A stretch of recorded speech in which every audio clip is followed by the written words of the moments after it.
one of my favorite ways to make potatoes. First, you'll need potatoes. I used baby potatoes for this. And then you're just going to want to chop them up. I quartered all of mine.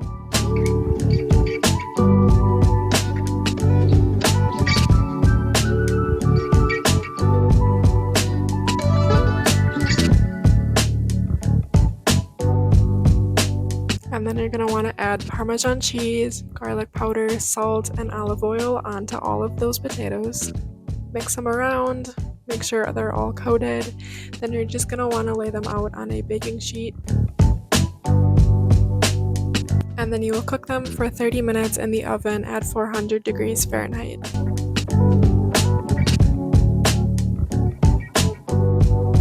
And that is it. That is how you make